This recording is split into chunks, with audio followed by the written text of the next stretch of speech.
Everybody, welcome to the Two Dudes podcast. I'm Rick, that's Kevin. We're your hosts and hoping everybody's doing good out there. Starting with you, Kevin. What's Um, good? you tell me, how's everything been going? Same old. Still trying to survive. Still trying to make it happen. Still trying What's, to find my next way. I was getting ready to ask you what that job situation was looking like because I know you wasn't too happy about Cerner last time we talked. Yeah, I ain't heard nothing else from them bitches. Um, just been doing applications. One of my homies. You gotta love your people. Hey, yeah, man. Geico hiring. Go to the website. Man, ain't nothing there. But I did a profile. Man, they just signed people up for a class. Thank you. Mm. You know. But that's partially on me too, because I told him I'd be looking for a gig at some point. I never like followed up, so that falls on me. It's gonna happen though. It's gonna And then happen. it'll take care of itself in Yeah, due time. we got our fingers crossed for you. Lucky rabbit's foot, prayers going up, all that. We gonna hit it from every angle. Appreciate it. I want to ask you first, What's up? and I guess before I ask you that, I just need to let everybody know because shameless self promotion. He's the DJ. I'm the film guy. So if you need somebody to DJ an event, that's what is that? DJ2K on Instagram. Uh, Man, my Instagram page got hacked.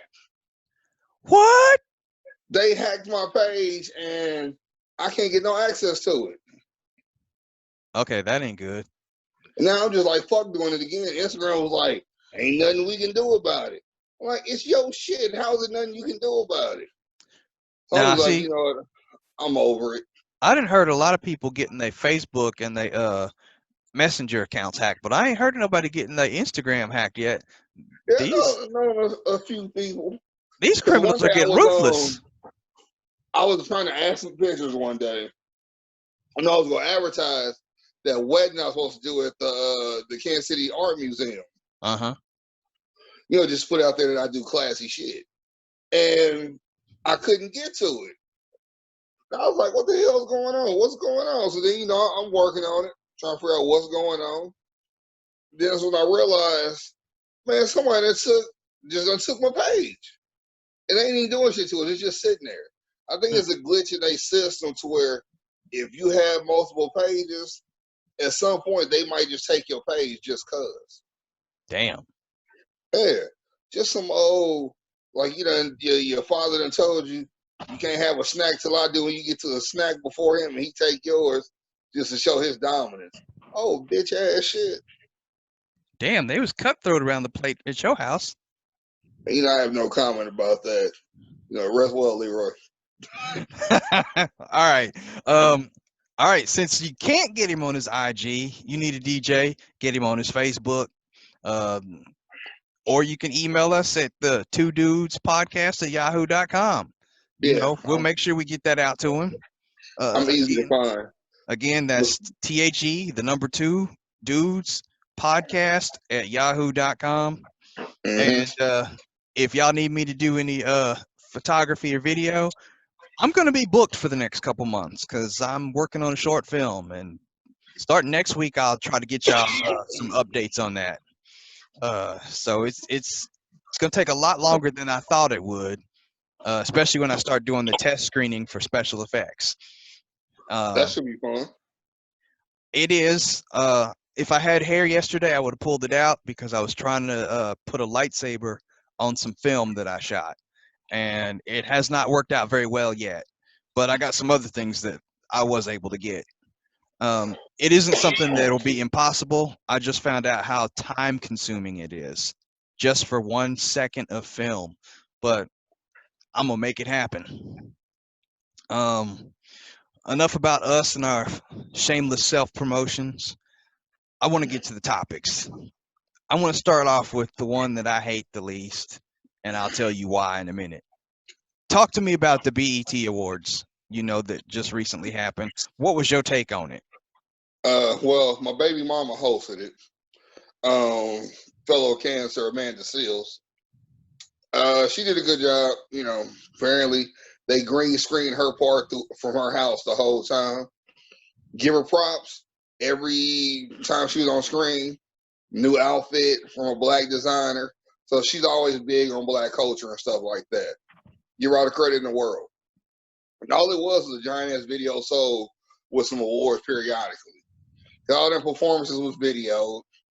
They all looked like they was just, it was like typical videos. Like you perform, but you're not performing. You're just doing a video. That's all it was. So it was cool. You know, it was on CBS, you know, ooh, wow. But I watched maybe 45 to an hour. Then I was like, man, this shit's boring. And then I turned to something else. Then I think I may have watched the last 10 minutes. No, I didn't. I didn't see the closing. So I watched about an hour of it, changed from it, and never looked back. It was all right. Wasn't nothing to break your neck over. That was my whole problem with the award show. And pretty much everything that's on TV now that is quote unquote done from home. I would rather not see it happen than to see somebody just, it's almost like they're mailing it in, taking the easy way. And I know some of it, they still, you know, went all out for it. But at the same time, I don't know, it just doesn't sit well with me. And I know there's nothing that we can do about it, and there is still a demand to see these people perform. But I feel like BET and CBS took advantage of, hey, we don't have to put too big of a budget behind this one because we'll just video feed everything. Because that's the thing. It's Viacom. CBS had nothing. CBS just gave airtime. Because right now, you got to think about it. What took away from the award show, what's happened in the past 3 months besides the pandemic? Nothing. So therefore, you have nothing to air. You have nothing to talk about. What they say, music heals the world. Yeah, that's what they tell you. But if you can't get everybody to join in, what's the purpose? It would have been different if they'd have been like, hey, nominees for best female artist, if each one of them could have performed, did a little, you know, and then they announced who the winner is.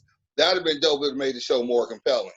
Instead of performance here, performance there, people talking that you're doing video with, and then that's the end of it. Really was time lost out of my life I can't get back. I think I fell asleep on some of it. You know, it was a good sedative. You know, it was like NyQuil. That shit took you out. Damn. But it's like, the problem is, in sports, no one cares if you cancel.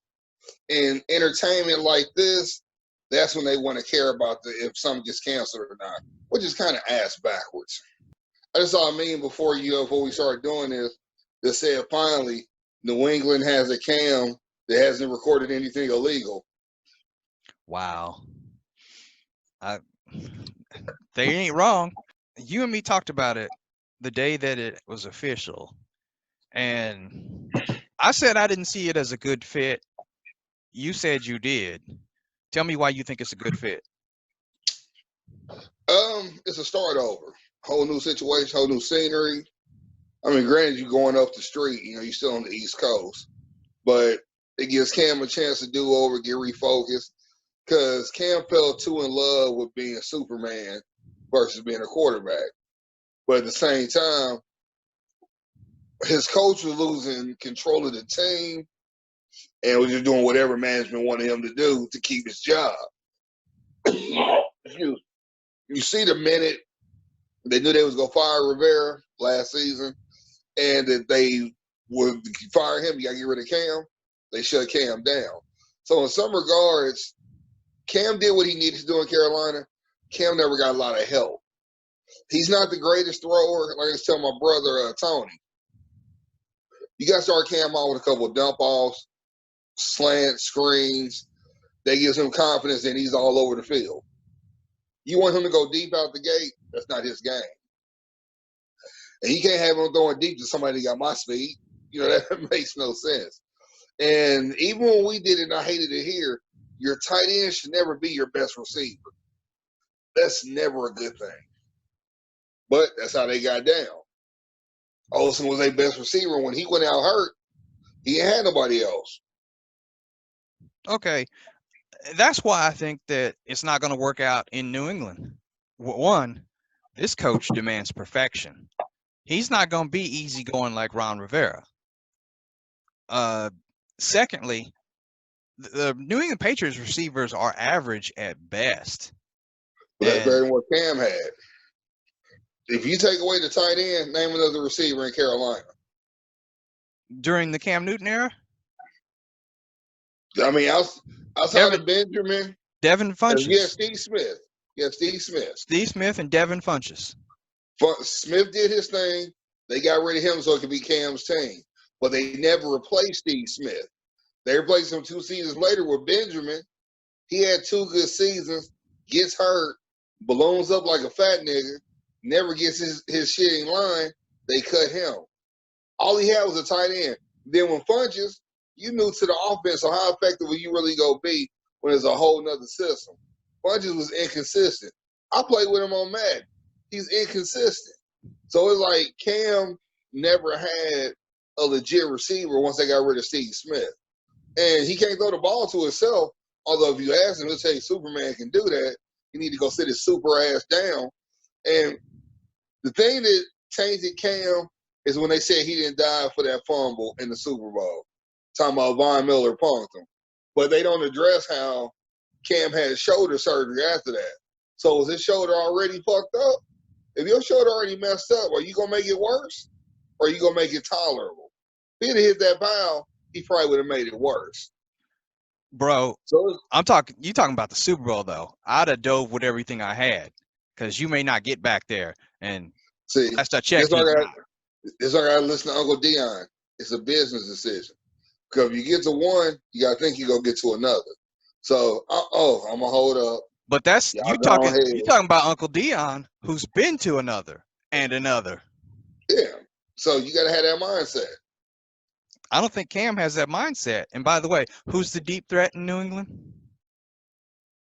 That's why Cam ain't got to worry about. He ain't got to throw a pass over 20 yards.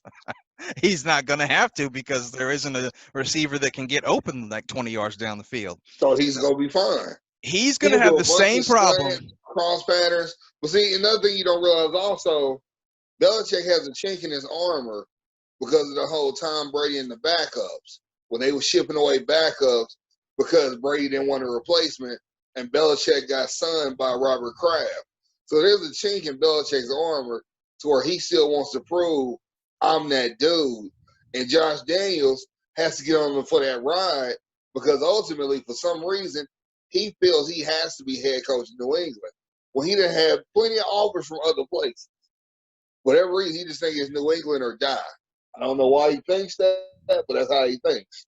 Wasn't he the head coach in like Indianapolis or somewhere for like a hot day? He was Denver once, I think he was Denver for like 2 seasons. Yeah, but he signed on with Indy, left them high and dry. Yeah, he was at Florida International. He was high up offense in Alabama. So he's had his moments of shine and just walked away. Them cheating ass Patriots. They got fined 1.1 mil and they lose the 3rd round draft pick in next year's draft because they got busted for cheating again. You said they lose a 3rd round pick?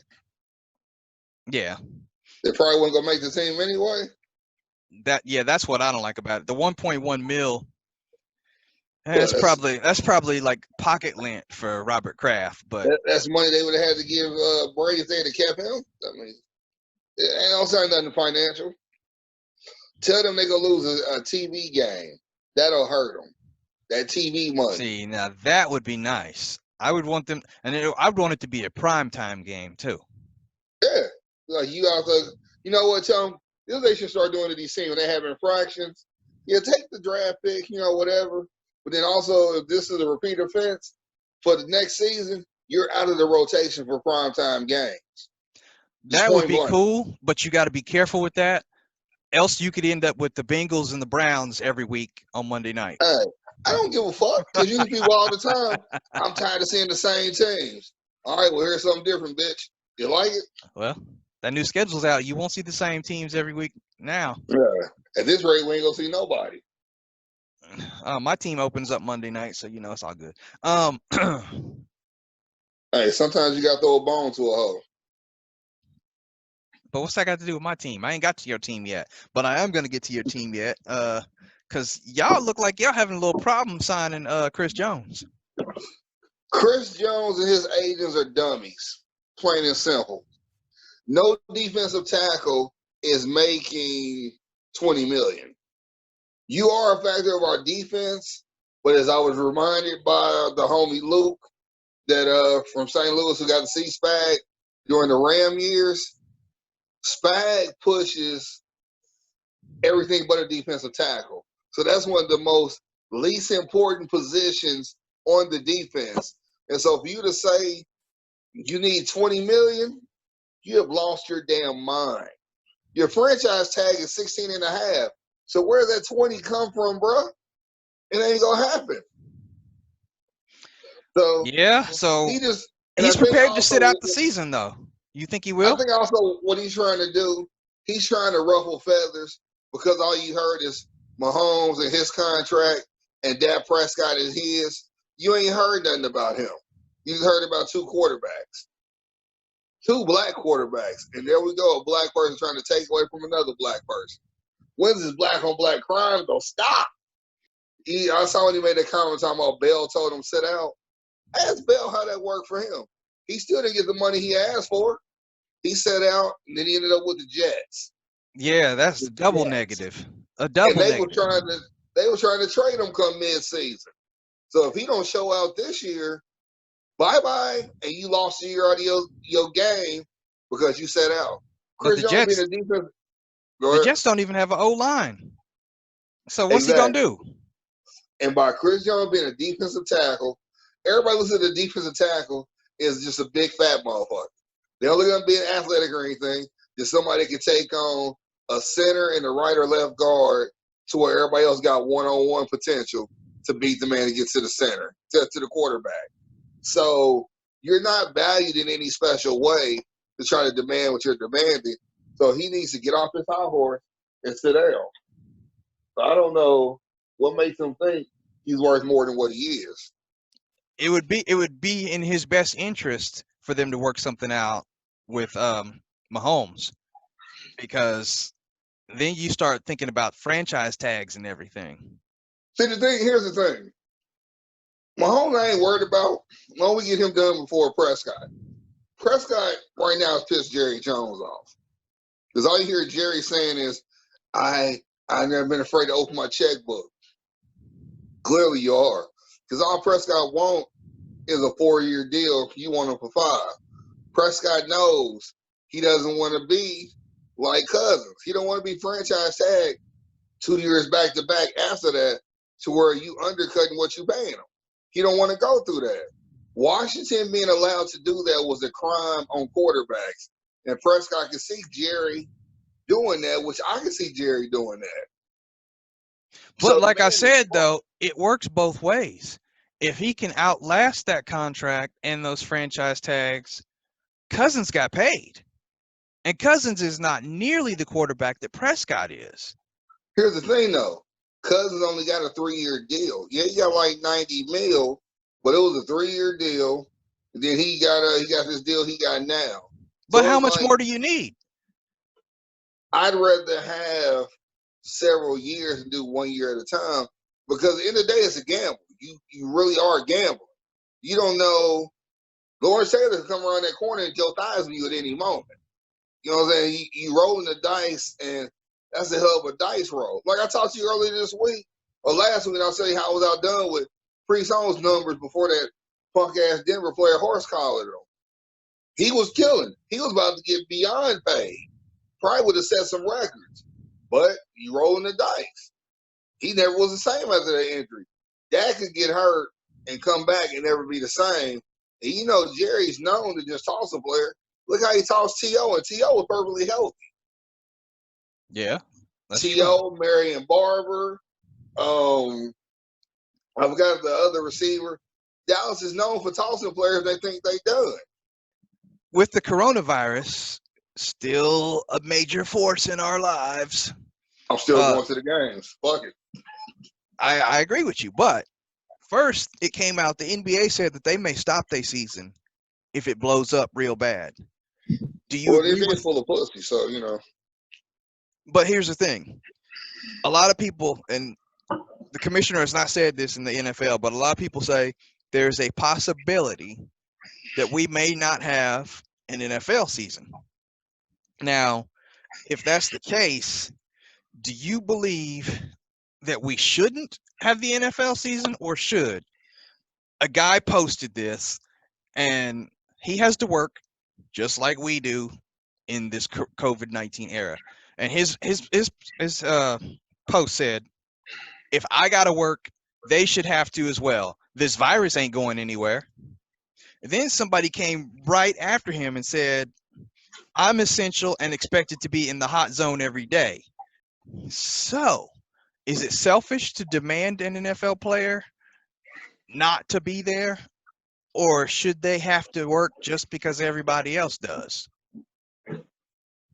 See, there we don't have a vote. We don't have a voice because we're not their boss. And what they do isn't considered essential.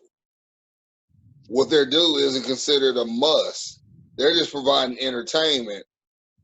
Thanks to ESPN and NFL Network and MLB Network and shit like that, we got all kind of endless amount of entertainment of rewatching things from old days or whatever, childhood, however you want to look at it. So I wouldn't say they had to. What's gonna fuck around and happen to make it be a season? And I think it's going that way when the NFL was like, you know, every stadium can do what they feel they need to do. The Yeah. Jets have told season ticket holders, you can get out of your tickets this season if you want to. Mm. That's about to transcend throughout the league. That's where it's going to end up being no players and no people in the stadium, and the games will be played like that.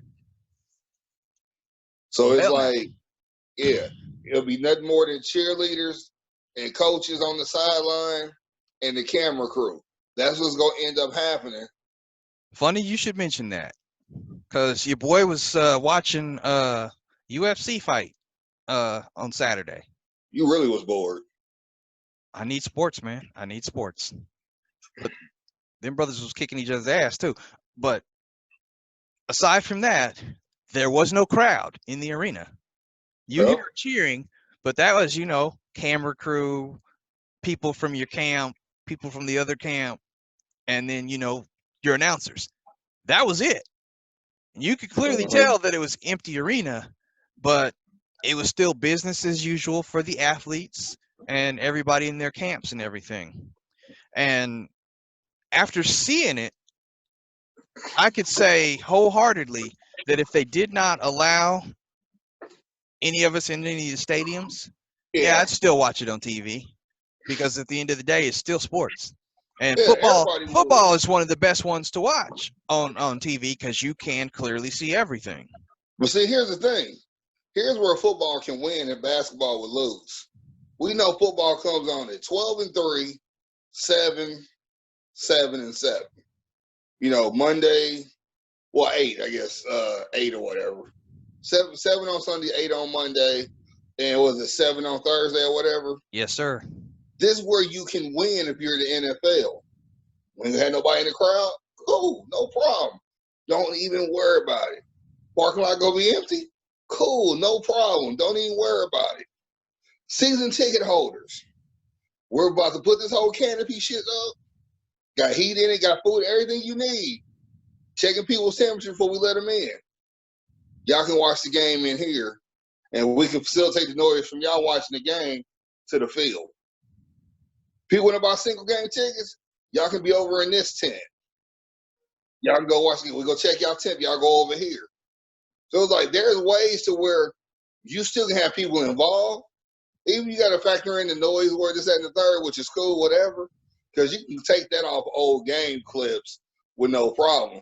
But to still get that money off fans, you know how Arrowhead, they got the pavilion or whatever where season ticket holders can go outside Yeah. before they go. Put a bunch of that shit in the parking lot. Season ticket holders, people who just bought a ticket for that game. People will still go to that because what does Kansas City love to do? Tailgate. You literally go from a tailgate to a party to watch the game. And you can't tell me that won't make money.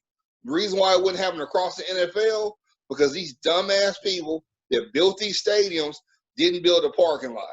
Instead, they came to you and me, hey, we throwing this stadium up, buy you, I buy some land and make it a parking lot, then you can charge people to park here on game day. I Yep. hate the tailgating ain't a big thing across the league. That's where people come together. That's what people that you ain't never met or known before. I literally know if I was to go to a season game, I got like 3-4 options of groups I could join to tailgate with them because it's like a fucking family. I'm talking Thanksgiving, Christmas dinners and shit. You know, giving each other alcohol for gifts while you fucking tailgate going to the game. Well, So you it's can like, tell who the best tailgaters are because they have the rowdiest fans. I will give Kansas City some props because they are rowdy and they finally got their wish after 50 years and won their second Super Bowl. here we go.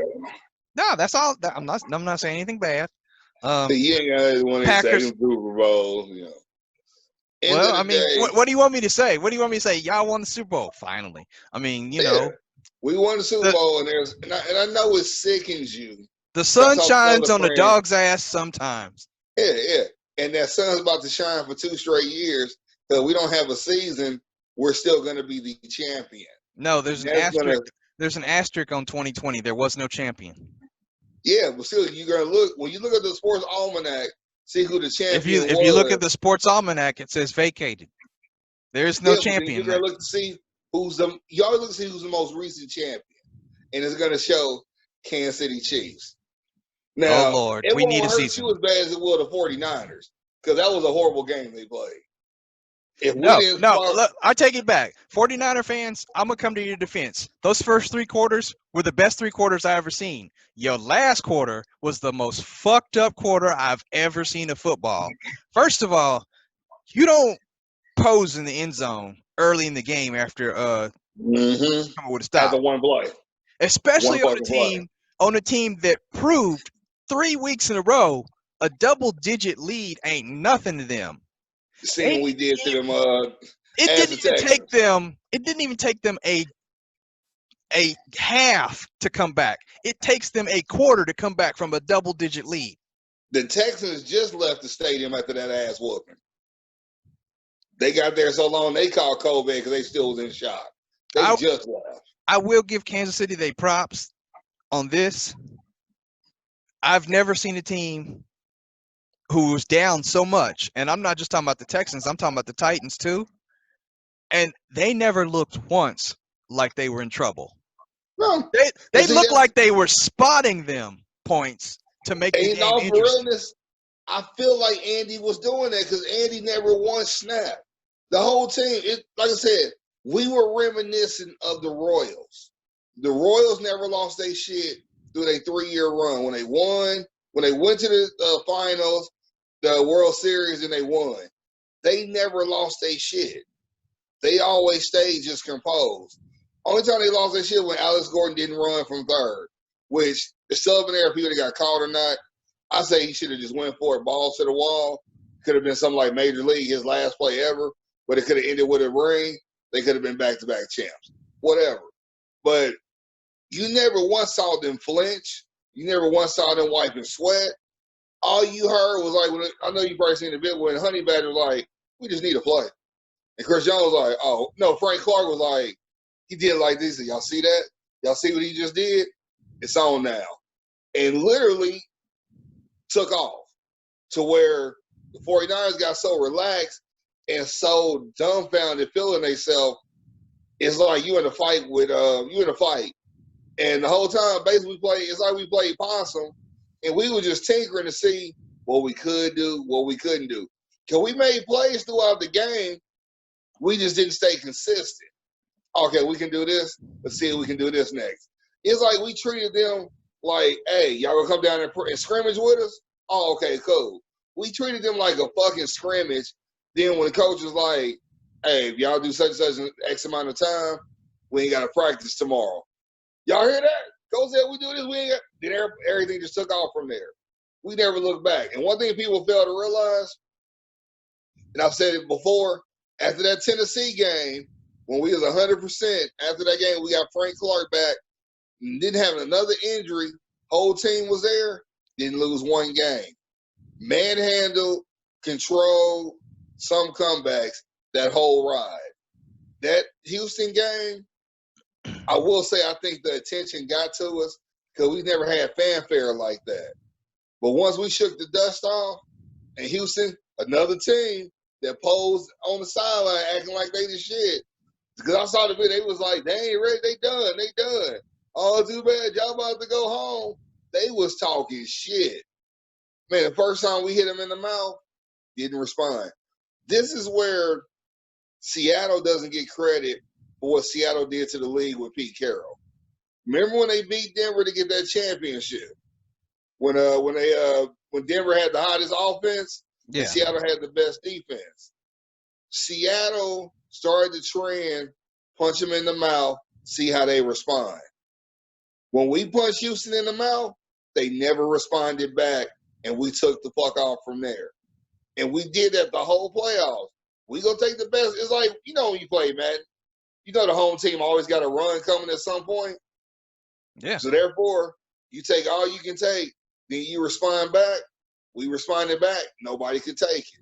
And we was off to the races after that. And with the secondary we had, that shouldn't have happened. But that's where Honey Badger stepped up. That's where, Frank Clark came, stepped. You got to have dogs on your team, basically. You got to have dogs on your team. I agree with you to a point, and this is why, I'm not being the anti-Chief, but this is why I say it's going to be really, really hard for y'all to repeat, because you know how they say in sports, you got to have all the pieces fall in your favor. Every fucking piece fell in y'all's favor. That's not going to happen again. Oh no, it won't be. Admit it. You have an above average defense at best. That offense is cold, but that defense is above average. Not average, they're above average. Here's the thing though. The defense, with any defense, any offense, whether it be football, basketball, baseball, you got to have the coach to match the talent. We got the coach to match the talent, and we shipped out talent that didn't work. We shipped in talent that did. So therefore, that defense is an example of Spags.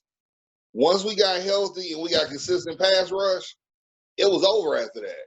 It reminded me of the good days. You go down 24-3 this season. I don't think you come back because teams are expecting it now. We'll win. That's some hella confidence. I don't think that's going to happen. Well, see, the thing is, I don't see that happening again because now we have a consistent run game. With Andy Reid's his biggest issue always was his run game wasn't consistent. Even though he had who was on our team, even though he had Shady. You mean still wasn't? You mean in Kansas City his run game wasn't consistent? Well, in Philly too, it wasn't because Deuce Staley was up in age, and he became a fucking assistant coach out of nowhere. Westbrook was more of a catcher than a runner because he was like Marshall Faulk all around yards and stuff. True. And then here comes Shady, and he couldn't hold on to. He would get some runs and shit, but he couldn't stay healthy. He couldn't catch. He couldn't hold on to the ball. And let's not forget, Andy got Ricky Waters after Ricky won the Super Bowl with 49ers, and he was too good to take punishment. He was pretty Ricky. Because you remember that play coming across the middle, he alligator armed that pass from McNabb, yes. So he wouldn't take that he wouldn't take that hit because he was about to get knocked the fuck out. I hate to say it, but he was about to be a done deal. Again, that's where I come up with sell all out for it. There is no saving it for later because you may not get a later. And that is very true. Very Ricky didn't true. Make it back to the Super Bowl, did he? Nope. He barely was allowed to the 49ers sideline. Exactly. Going back real quick to what I was getting ready to talk about for this women's soccer thing, and we're not knocking women's soccer here. I'm gonna tell you where I'm going with this. It's in Yahoo Sports. National Women's Soccer League alters their national anthem policy after demonstrations, and they'll let players stay in their locker room if they don't want to stand for the anthem. And a lot of teams want to go out and they want to kneel. But where I'm going with it is some dude had to make a comment on there He's saying, on the record here, if any player or team elects to kneel during the anthem, I will forever ban that team from any sort of support going forward. All right, let me tell you about this dude. First of all, as soon as he made that comment, I'll just give you the next 3 comments that came right after. This person says the guy who sits on the couch during it. And then the other one says, but you don't get mad at homelessness, war, or any atrocities in this country. Sounds like a fake American. And I gotta come strong with it. I'm on their side because a lot of people still don't get the kneeling thing. They still don't understand. For My everybody thing who's is, listening to us, before you go, for everybody who's listening to this, get it straight. The kneeling is not about the flag. It is to recognize senseless violence and police brutality in this country, period. And the flag is not made for you to stand 100%. If that was the case, what do you do if you're in a wheelchair? Think about these veterans. Veterans are who I'm talking about in the wheelchairs, not just anybody. And these are people that fought for you to have your rights. Therefore, they understand 100% that it's your right if you don't want to stand. The very person that told Colin Kaepernick, hey, you should try kneeling, was a veteran. So I wish people would stop talking bad about people that want to kneel to silently protest something, especially if you can't get off your ass and come out and come to somebody's defense or show loyalty to something. Go ahead. I mean, it's one of the things, the whole kneeling flag, it's all become trendy now. It's a hot topic. It's who's trending. Dude just wanted to speak, just say, so he can say that he said something to make his ass feel good about himself. Whatever. Go about your business. All these leagues, point blank, we go play the anthem. Y'all want to be out there for it, fine. If you don't, that's fine too. I mean, because like if you at school, they don't make you do it. I mean, there's no one that can make you do anything, you know? So it's just, right now, it's turning into a trending cliche topic that if you want to track like you somebody, speak on it. When 9 out of 10, you nobody, just want to hear your voice. So, I mean, hey, dude said what he needed to say. To me, he's nobody, just talking to be talking. He wanted feedback, see if he could fire some people up, get them to, you know, just say whatever. So he can say, see, this is how y'all act. You know, just on some real petty, childish type stuff. But he's not even worth speaking, using, talking. I commend women's soccer doing what they're doing. I wish the sport was bigger, like MLS. I just hate how we're so, having daughters, you see how male dominated the world is when it comes to sports. When right. Some women's sports can be just as entertaining as men. And soccer is one of them. From watching my girls play as they got older, how much physical that stuff is, and watching like the Olympic team with them or whatever, it's just as good as the men's game. There's literally no difference between the two. I mean, literally no difference at all. Now, WNBA wise and NBA, of course, there's a difference. Yeah. You know, like the one comedian said, let them fight or drop the rim down so they can dunk. One of the two to improve the WNBA. I still say Cheryl Miller was a better player than Reggie, but I'm gonna leave that alone. And I don't disagree with you on that. Hell, is Cheryl Miller still alive? That's the question. Because she used to be all with the NBA and so with the NBC, and I can't think the last time I seen Cheryl Miller. She might be dead. I don't know. We might check into that. She's still better than Reggie. Really? Dead really? Cheryl's better than live Reggie? You a cold. You really own one of that. That's why it's gloomy outside. You don't let Dead Al creep into your mind. Hey, you don't talk about Dead Al. We keep the torch lit for him. Hey, but the reason why I brought that women's soccer league thing up was to segue right now into I showed you the video a couple days ago. Lieutenant Colonel Alan West And for everybody listening, he's a black lieutenant colonel, Mm-hmm. retired in the, I believe it was the U.S. Army. He came out and said that Brett Favre's comments about Colin Kaepernick were just plain wrong. And what Favre said was, um, Colin is on point to be recognized as a hero, just like Pat Tillman was. And you and me talked about it, and I agree with Brett Favre because, one, do we really need to give Tillman the hero status that he had or has? Because he he he did. I give him his props. He left the NFL. He was so distraught over what happened during 9/11. He joined the Army. Uh, he joined the Rangers to be exact. But he didn't. He did die in a war, but he was killed by friendly fire. And there's nothing to knock on that.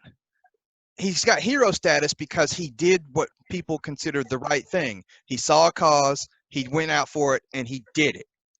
And regardless of the result, what happened to him, he did it, and that's where he got that hero status. Colin Kaepernick did the same thing. Say what you will about his ability to play football, the man stood up for what he wanted to do, or in this case, knelt to show recognition for something, and it has caused an uproar all the way across the country. So, for this lieutenant colonel to say that Favre is wrong shows that he has no idea what he did himself in the military. He of all people should know you're fighting for this country, and what that means is exactly what I said: for the country. Right, wrong, good, bad, this country can do what it wants to, and we can rest our heads at night because you out there making it happen. Once you say I'm making it happen and you're wrong if you think differently, you've dissected, broken down, and thrown away everything that you've done for me. And I agree with Favre. He's right. Colonel West is wrong all day long, and there's no two ways about it. One, Brett James was probably too tight because he was talking on some shit he didn't need to be talking about. Him, Drew Brees' wife, shut the fuck up and go back to your whiteness and just live with that. Quit trying to rectify a storm you already started. You apologize, the shit's over and done with. Move the fuck on from it. Excuse me. Let that shit be, bro. Let that shit be. Far as the military dude, Pat Tillman wasn't no hero to me. He didn't do shit. All he did was leave a NFL to go fight. So because he gave up a $7 million contract, he a hero? Man, get the fuck out of here with that. That don't make him a hero. Whatever makes him a dumbass. I don't have to worry about fighting if I'm sitting on millions. I can go buy an island and leave you motherfuckers. But all jokes aside, all seriousness, Pat didn't do nothing. He just went. He was able to, because him being the physical specimen that he was, they helped him get entry, be on infantry like he was or whatever. Because he was in probably better shape than anybody even tried for it. And you died on some bullshit. Ain't like you died in war. You wasn't protecting nothing. You died in a fucking drill. That wasn't supposed to be a live drill. It ended up being something live. So what do you do to classify you as a hero? Nothing. Cam. I'm not Cam, but Cap. He's an activist. He ain't a hero. He ain't saved nobody. He's nothing more than an activist. We need to stop with all these labels to classify things. What Cap did, he's waking people's eyes up, but at the same time, Cap did this to benefit self. Had he not got bitched by the 49 and the new Harbaugh was leaving, Cap would have been a little quiet. I don't think he would have been as active as he was to spur the attention. I know people don't want to hear it. I got to call it how I see it. I'm not saying that Cap wasn't genuine, but Cap had something to push him to be where he is. And then, but same time, you got people that question, what does Cap do? What has he done? What have we seen? He does a lot, but he don't want the attention for it. It's like if we don't see it, we don't believe it. If we don't hear it, we don't believe it. At some point, we got to get off this stereotypical mindset that we've been having since like the fucking 60s or 80s or whatever. Take it at face value. Quit trying to label and big up people that don't deserve it, and just deal with what's in front of you life wise. Nothing more, nothing less. Otherwise, we're gonna keep doing this circle that we doing that we don't want or need to do. Well, you said that we didn't see a lot of it. Unfortunately, we about to see more than we bargained for, because this list of documentaries is growing and growing and growing. You sent this to me. The Hollywood Reporter has a 6-episode Netflix series uh, that Ava I can't pronounce her name. DuVernay. Thank you. DuVernay is doing Colin Kaepernick's adolescent life, focusing on his high school years and the acts and experiences that led him to become an activist today. Do we need 6 episodes for that? Well, see, we're doing that because now, since the shit hit the fan and everything's so PC now, we have to justify who Cap is. So now we got to dig in the craze and show, oh, he's been doing this since he was in pull-ups. He's been doing this since he was in middle school. So it's like now you got to, that's one thing I hate about this world. If you're black, you have to be justified. It just can't be done.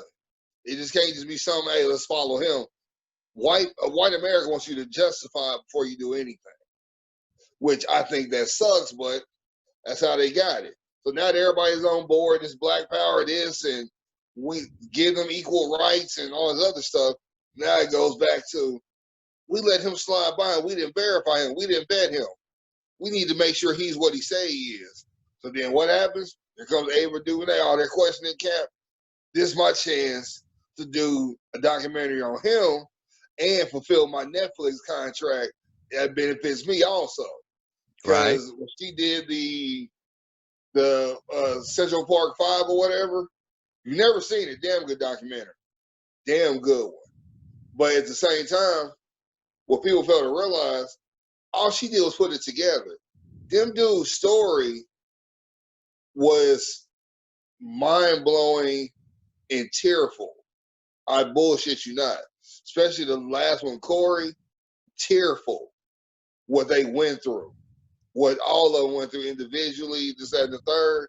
So it's one of the things to where she didn't do much, but she gets accolades like she did. You ain't did nothing. This ain't a storyline. This is real life. You just had to figure out how you want to put it in your storytelling ability. That's the easy part. Well, you know, again, you're the storyteller. You can tell me what's easier, putting the story together, or having to get the information. Well, it depends on the story. I mean, to me, having to get the information is going to be harder, because you got to go through this section here, this, verify this and all that.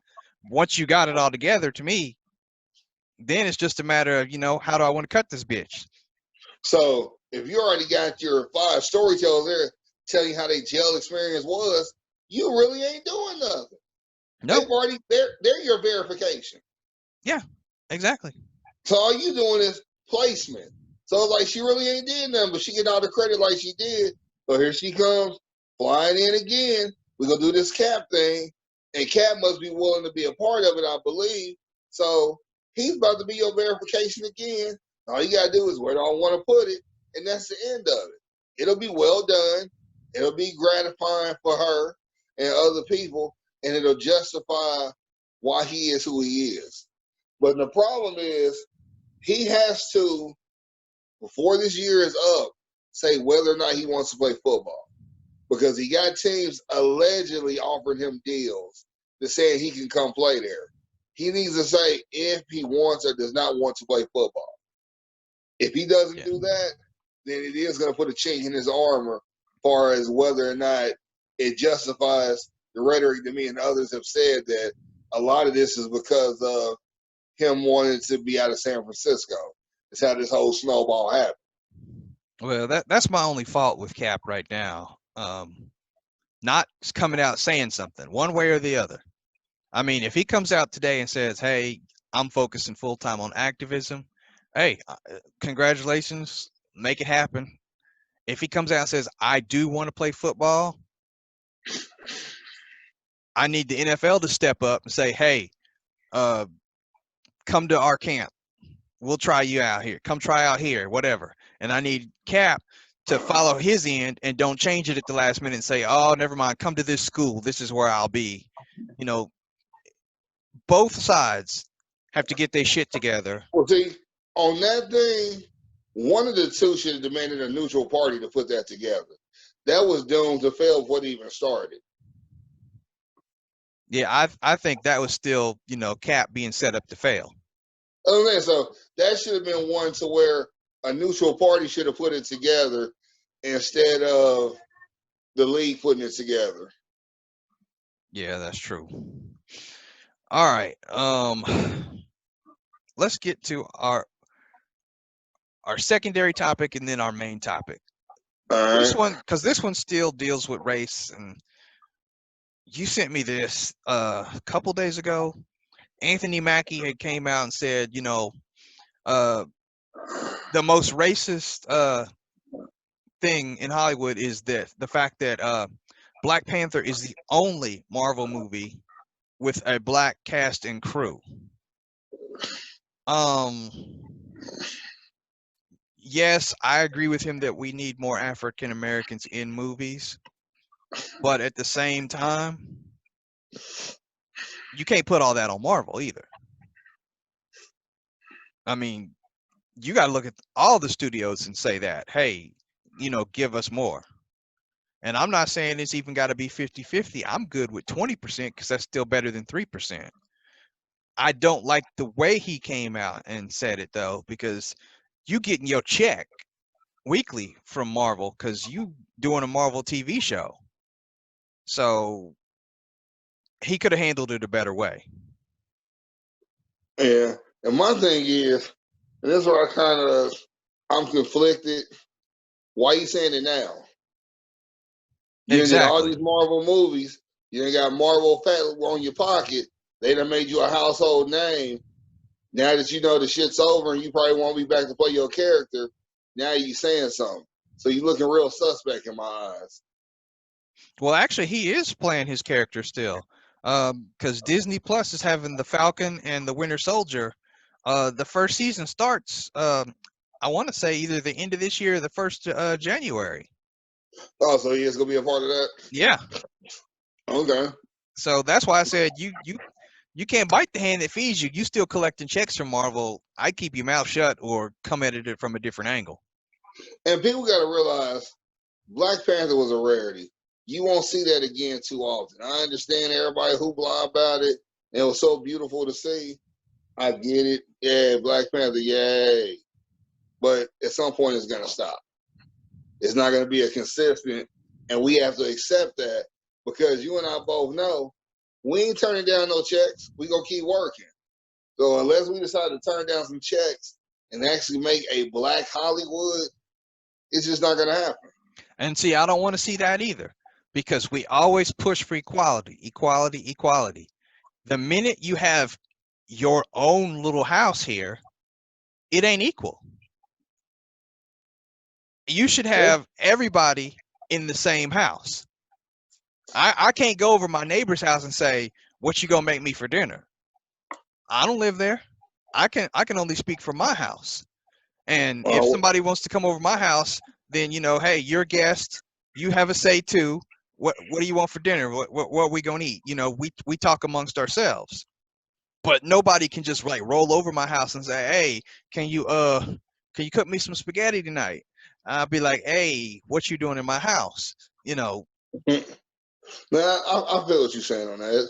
But the thing is, you remember that thing that went on several years back in South Africa, apartheid. The South African word apartheid, which means separate but equal. To me, those two things cannot coexist. You cannot be separate and equal at the same time. If I'm not allowed on your land because you think less of me, how does that make me equal?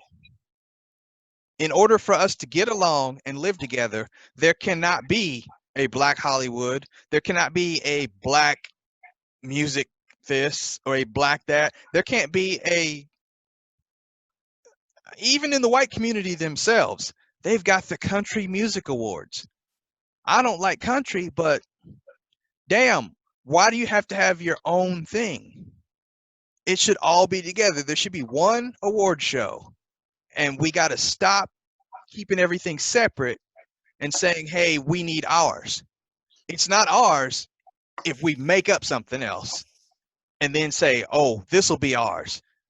Because then we're still bitching about what we don't have in the regular community. BET been around for 30 years, and I got Mhm. nothing against BET, but that ain't made it better for us.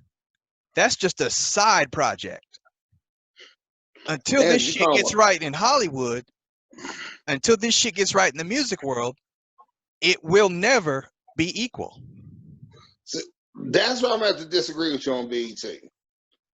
Now, I will agree that BET Hollywood wise is a side project. I'll give you that because they never really put their foot into the filmmaking world. But when it comes to music, they gave one TRL and took over the ratings on TRL and did their thing to where BET became 106 in Park was a big factor. Rap City was a big factor. I will say Video Soul, Caribbean Rhythm, those weren't a big factor. They were just shows on the network. But 106, Rap City, um, But uh, but but those things that you're mentioning, they are part of BET. So so let me so finish. so Let it's me still finish. separate. No, let me finish. What the Okay. point I'm making? They weren't made to be a factor in Hollywood. They were made to be a factor in the music world, to where you had white artists starting to come on the show to push their music, and MTV to catch wind and catch up. They started letting black artists go to TRL to sell music. BET forced their hand with 106 to where they caught lightning in a bottle twice with Free and AJ and with Terrence and Roxy. That doesn't happen too often. And then with Big Tigger, Big Les, whatever, they caught lightning in a bottle, and that put that to where musically you had to respect those shows. And if you was in that 16 to 35 age range dropping music, you had to go on those shows to promote your album. Otherwise, it affected your day one numbers, it affected your ticket sales. I would love to see if streaming was how it was now back then, what it really could have done. Because that really would have changed a lot of things to where MTV might have would have folded sooner than what it did as far as with its TRL.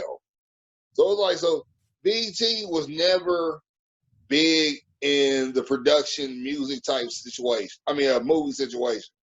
I wish they would have been more into it, but instead they was giving underground people a chance, all the Airbest films and stuff like that.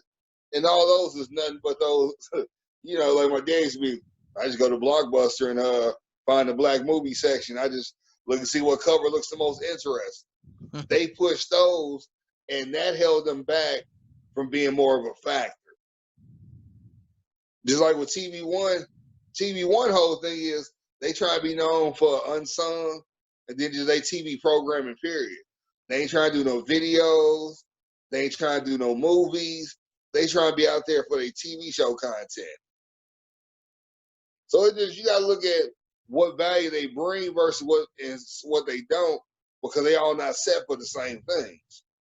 And I can agree with that, and I can agree with the reasons why they did what they did. But at the same time, we got to take it a step further. Hey, we Yeah, got this but show and we got that show. They didn't do anything to let it grow. And unfortunately, that's why we don't have 106 in Park anymore. That's why we not don't. the reason why we don't have 106 like that anymore, because times change. When you was on 106 or TRL, niggas coming out with CDs in their hand. You passing out, everybody in the crowd get a CD. When's the last time you got a CD? Yeah, Yeah. it's been a minute. Last time I bought a CD, my sister's oldest child was into Tickle Me Elmo. and I bought Ludacris CD Release Therapy. That's how long ago that was. That don't exist anymore. So therefore, TRL 106, that kind of fades out because everything's digital. Now I think you can watch both of them online now in some digital capacity. So they got phased out with time, but before they went, for about the last, I say 7 to 10 years, BET was kicking ass. But the problem was, I will say, music-wise, there was no avenues to Hollywood to where you could make that connection. There was no business connection to be made. It was more or less Hollywood going, hey, we like you. Hey, let's put some money behind you and make a movie. Yeah, Or but it's not even just about Hollywood. You can keep the two things apart. When it comes to Hollywood, I just use Hollywood and music as two different examples of things need to be equal, and we don't need to have our own thing or a separate thing. sometimes you got to have your own to show a vision. Yeah, But the thing and they is, did that, but they didn't take it a step further. that's why, you know, and that's one thing that people don't get Bob Johnson credit for. Bob Johnson left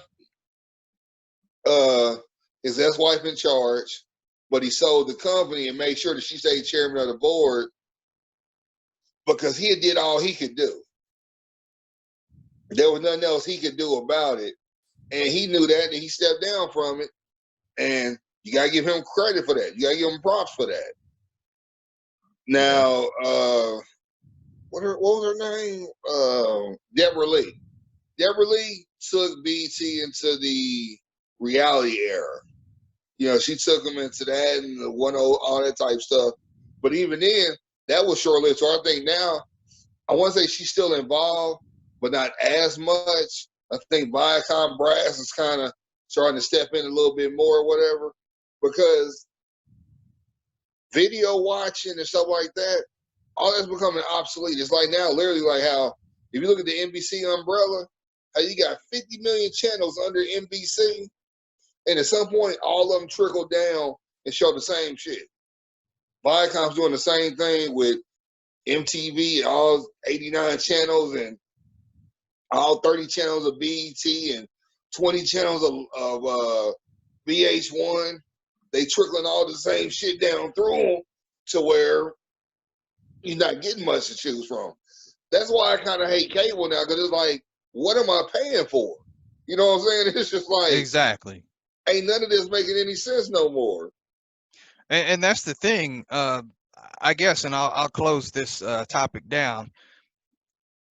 How you mentioned that there's so many channels out there, but not too many channels are showing videos anymore and everything. This is the perfect opportunity to strike, because people are hungry for stuff on TV because everybody's at home now. Bring Yeah, the music video back. I agree. I agree completely. But I think it's just another thing that's going to fly by, and that's going to lead us to our main topic today, in this fear of the future, adapting to new things during this shutdown. And the question that you posed when we were talking about it, two of them: what will you use that you have to get used to using now that we're in this shutdown, whether it be technology, delivery, or whatever? And what is it that you got to give up during the shutdown phase? I'm gonna have to get more technology savvy when it comes to banking. Like I told you, I still have yet to do the whole take a picture of your check and deposit like that. Mm-hmm. That bothers me. Something about that just don't seem right. I can't wrap my mind around that. So that's been a struggle. Um, just everything just being so just cell phone, laptop. It's like you gotta have either one. You gotta make sure you got your internet. Cause like for the first time this past Sunday, I did DoorDash. I was nervous as hell about it, worried about my food and everything. And it's like your mind's not ready to quit for all that. And it's like we are really getting to where we're an anti-people world and people don't realize it. I got friends that tell you in a minute, man, I don't like talking on the phone. I'd rather talk to you by text. Talking to me by text is hard because you don't get how I'm saying or what I'm saying about stuff. Granted, I'm hard person to talk to anyway, because I'm gonna be animated a lot of the time. But it's like you don't get what I'm saying if you talk to me by text versus verbally talking to me. But I could have 50 million conversations with people. Only 4 of them will probably be verbal. The rest will be by text because they don't want to talk anymore. Then when you get together, you don't know. It's like we losing our social skills. And what I'm hating is, as we're on this, wear a mask everywhere, whatever. People really ain't trying to talk because they got the mask. They don't want to pull it down, and so I'm losing interaction. I'm losing the gym for one. My fat ass need to go to the gym. I'm losing that, and it's just like you forget to be a person. You forget how to be people. It's just like how you was 2 years ago or 3 years ago don't exist now because of what's going on. And it forced your hand to where, like my daughters, I forgot they wanted Ugly Joe's for dinner. They'll probably get it sometime later this week. And since I've done it once, I'm probably gonna DoorDash it because I don't want to go. Go get it. When I'm literally like 5 minutes away from it. That's just being lazy. Or like my mom has done the groceries to where they get delivered and stuff like that. Why would I get my groceries delivered when I can go do it? But then when you go to the store, like I went to Aldi's, and they back on doing a head count. Only you got your mask, only 15 people in at a time. You got to wait your turn. Luckily, we got in and out with no problem, me and Kaylee. But I'm just like, man, damn. Oh, and then my personal favorite, we're sorry right now, due to such and such, we're not able to take cash, so you got to have debit or credit to pay for your groceries. Wow, I haven't run into that one yet. Yeah, that's starting to pop up. So, what about somebody that's starting over? Now I carry is cash. I don't have a bank account. I'm screwed. I got to find another grocery store to go to. Or if they all say that, then I got to put money on a debit card just so I can be like, here I go right here. It's just we getting so out of touch and out of context with people. It's ridiculous. It takes me back to when I remember when I was first growing up. We still had some gas stations in Kansas City where guys would come out and pump your gas, had the little change belt and get you cigarettes and shit like that. My grandmother would go there all the time, mainly because she was lazy as fuck. She would go there all the time, get her cigarettes, get her gas pump, she had that interaction. Now it's like you pay at the pump, you don't even go inside. Only time you go inside, if you need a receipt, the receipt don't print. Otherwise, you pump and go. It's like we're about to treat the world like a gas station. We're not about to go inside anymore. We're going to be strictly at the pump, and that's it. And you got to ask yourself, the motherfuckers you live with now, could you live with them the next 3 days, the next year or two, 24/7 without no interruption from anybody else? I mean, you really got to think about shit like that. Yeah, I mean, the simplest things, that you don't think about, you have to get used to, not just going out to eat, but purchases. I'm not a stranger to electronics because everybody knows I love my cameras, my video cameras, still cameras, whatever. But online shopping, that's still somewhat new to me, and that's something that I will have to get used to more and more of because I find myself going out to places less, and if I want something, Amazon is becoming my new best friend. Yep. Because they'll tell you, hey, $12 will get you Amazon Prime. You get it in 2 days. You get it in 3 days. And you Yeah, be like, $12 for a whole year? How can I pass that up? didn't signed up. That's what I'm saying. Because I came from, when I did that DoorDash for my food, they was like, it'll be there like 8:39. My shit was at my door at 8:25. And it was hot. Motherfucking shit was so hot the damn containers were melted together. I was like, God damn. I ain't trying to die on my first DoorDash.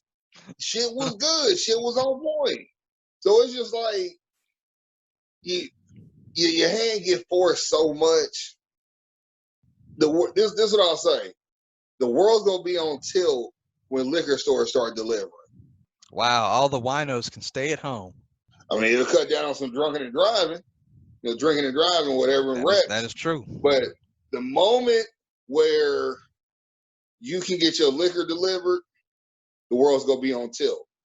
The moment where, because like right now, think about it. During this pandemic, you had barbers and beauticians going back to the old days, going house to house to take care of shit. That's gonna happen again. Because like right now, I tell people all the time, a mobile business is a business to have. If I like dogs like that, I'd have a moment grooming service. You know, people got, like my dog right now, they need a bath, they need their nails clipped. But I can't find a place I'm willing to take that ain't gonna charge an arm and a leg. Man, if somebody has some mobile shit, they can roll right in and get business. Yeah. I'm gonna come to you, so that'll cut some of your costs. They can make money, but people don't be thinking like that.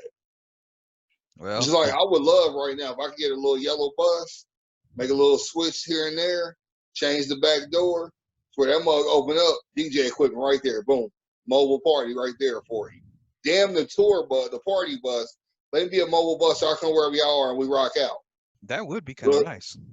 yeah, you know what I'm saying? People, they don't be thinking like that. And get one of those campers or whatever to where the door, the side just opens up. It can, you know, just open up, then there we go. We good to go. But people don't think like that.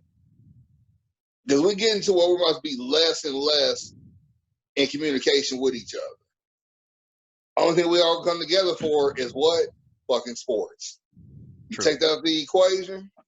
Because like right now with concerts, ain't nobody tripped off missing a concert or a comedy show. I feel bad for magicians and musical people and comedians because ain't nobody caring. But now, you know, you see interest in people for these for the drive-in shows is going to happen with Garth, Nelly, and, you know, all these other, and Brad Paisley. Yeah. You're seeing interest in that. But then like Snoop rented a spot in L.A. and showed some old 70s movies. Had, I think he called it Doggy Theater or whatever. Had people pulling up to do drive-in, and he's going doing concession and everything. It's like, I bought some land. That's what I do right now. I turn it into a little drive-through setup, drive-in. Either that or, you know, because there's nothing else that's going to happen. I don't think all these arenas and stuff, they about to be vacant like some of these houses. Yeah, and it's sad. I mean, and that's one of the things that I've got to give up right now during this era, and that's just the ability to get out and just go somewhere, anywhere, whenever I want to. You can't do that anymore. You can't go to the concert anymore. First of all, ain't nobody coming to play live. Best I can do is hope. Hey, let me hope that I can go see such and such at the drive-in. It's getting crazy, and Yeah. Because, like, I never got to see Michael. I never got to see Prince. I missed the Ozzy Brothers the last time they came. I'm hoping if they come again, I get to see them. Cause I've never seen Ron Osley live. bro, And I was, you never saw Michael live? nope. You missed the And I show. questioned You the missed the last time the show. Osleys came because I didn't think Ron was over his stroke. And my homie was like, bro, he was over it and he killed it. And I was mad that I didn't go to the concert. And my mom told me, like, going to Arrowhead when George Clinton brought the mothership with the Arrowhead. And I'm just like, That was a hell of a show. You ain't old enough to remember anything like that. no, I'm not. But mom still to this day talks about it. Yes, Y'all both was I impressed. still remember that. That was my very first concert, bruh. My first concert. I was a youngster. My uncle took me, and we got to see the mothership. I already know the opening act was the Brothers Johnson. You don't know nothing about that. Had Never Rufus heard of featuring it. Shaka Khan. Oh man, Parliament Funkadelic, George Clinton. Man, you really calm down. Calm. No, that was when music was music. There was I no bet you drum probably machine. There was no drum machine at this show. You had to have a nigga back there actually hitting them things. you probably can find it on YouTube. Probably can. Be a choppy video, but I bet you probably can find it. Oh, it'd be a real choppy video because that'd be on like 16 millimeter or something. We know everything is enhanced nowadays, so you never know.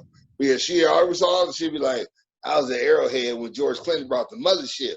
And I'm looking like, nigga, it probably was hanging in the air. You had no choice but to see it. But I guess the majesty of it all, the showmanship, you ignored it. Then when it came down, it was like, oh my God, I didn't see that there. You know, Yes. but yeah, she makes me feel like I really missed something. You did. And clearly. Clearly, I did. Okay. I got a question for you. Yes, I've been sir. seeing people speak on it. Okay. So, and it was funny because somebody compared it to Mary. Dr. Dre, after 24 years, getting a divorce. I saw that, dude. No prenup. He's worth between 800 to 950 million. Not anymore. No, just let me finish. Okay. This one comedian goes, he about to have a bomb album like Mary. I thought that was funny as shit. I was like, that's bogus. Does he even fight it? Just automatically give her half? Or does he go to court? Because here's the thing: no kids. Well, you got kids; they're of age. She says she wants spousal support. If I'm giving you at least 400 mil, you don't need no spousal support. I Now, agree. if you don't want the 400 mil, you talking about you want $10, then yeah, I got to give you spousal support. I don't just see things like this. Apparently, I guess she was a lawyer too or whatever. Things just make me question why now all of a sudden you want a divorce. You done been through the hard days. That nigga done slowed down now. Why all of Hold a up. sudden now? Hold up. This tells me everything I need to know about her. The mother of two was previously married to NBA player Sadale 3. So she was already an NBA wife. I'll just leave it right there. Hold on. They said she was married to Sadale 3. Yes. Okay, see what makes that? See, then that makes the dates in the NWA movie questionable because he supposedly met her at a pool party. Well, it has been a while. Because she was supposedly there when he left and started Aftermath. She's been there since the beginning of Aftermath started. So she's been there since, let's say, 93. She's been there since the early 90s or mid 90s or whatever. So that makes me question. So then her and Sadell 3 must have got married young and divorced hella quick. That's what I would believe. So that explains why she left the pool party. She always was husband hunting. And Again, Sadell 3 was a bum anyway. yeah. She So probably married him because he played for the Lakers. let me quote our good friend Kanye. I'm not saying she's a gold digger, but Yeah, pretty much. yeah, she should be happy with whatever he want to throw out to her. 400 mil, throw it out there, take it, run on. It was her to say she wanted spousal support. I'm like, you're in California. You know you go get half because y'all been married over 10 years. Yeah, I would advise her to take what she can get because he can fight it if he wants to. He could put it in court. I'm not saying that he would do this because it's kind of dirty, but I know people who have. They would fight it. They would take money out of the account. They would place it elsewhere. Uh-huh. And if they lost said court battle, they would produce records showing how much is currently in the account, and then they'd have to give up half of that. But see, I think with her being a lawyer, her law firm probably fucking with her to fuck with him. So it wouldn't be as easy. I No, it think wouldn't. You're right. I think what's gonna happen though, and like the one lady was saying, those Beats by Dre checks don't ever stop coming. Because them headphones are never gonna stop. True. So quick as he lost it, he can get it back. He Yeah. ain't lost it yet. They get reconciled. You just never know. This could be just a tactic to get him to come to the dinner table. Who knows? But it's one of the things where he would have a case we took her to court, and he could easily be like, "I never thought I'd amount to what I am and be at the number that I am. So she shouldn't deserve X amount of dollars." It'd be a fight, but he'd have a legit fight. So I'm interested to see how this is gonna play out because he lived such a secluded lifestyle, and to have a house built just for her and in Beverly Hills and shit like that or whatever. It's gonna be interesting how this shit's gonna play out because he actually for the first time in this house that they're in had a studio built in the house. So you Yeah. done got your first studio in the house, and you might have to give this motherfucker this house. See, and a lot of it's gonna. It doesn't say why she Yeah. filed for divorce too, so we don't know who's at fault. So there's still a lot of stuff that's gonna come out. That's what I'm saying. It's gonna be interesting how it all plays out. Just it'll be interesting to see. But Dre like white women. He'll find another one. He probably get Eminem's sister or something. He'll find somebody. I ain't worried about him. He got money. That's cold, man. I do what I can. Uh-huh. Man, All I right, you think got that any other about wraps thoughts? it up. No, I ain't got No, nothing. you ain't even got no closing, do you? No, I got a closing. I'm gonna steal this Yes. from I'm gonna steal this from somebody, but I got a stolen closing, but I ain't got a closing. So I'm Hey, gonna go ahead and steal this one that made me laugh when I heard it. hey, it's yours because you saying it. We're gonna put it that way. No, he's already said it on YouTube, but this is funny. Well, we're gonna All pretend you right. didn't. All right, we out of here, everybody. Stay positive, stay blessed. Oh, you ready for me? My bad. Okay. Yeah. All right, this shit had me laugh when I heard it. This dude goes, "Holla at your boy, but don't yell at me." That's some old Whitlock bullshit. Be I quick, was but don't like, hurry. what? He was like, "Holla at your boy, but don't yell at me." Then why am I hollering at you then, nigga?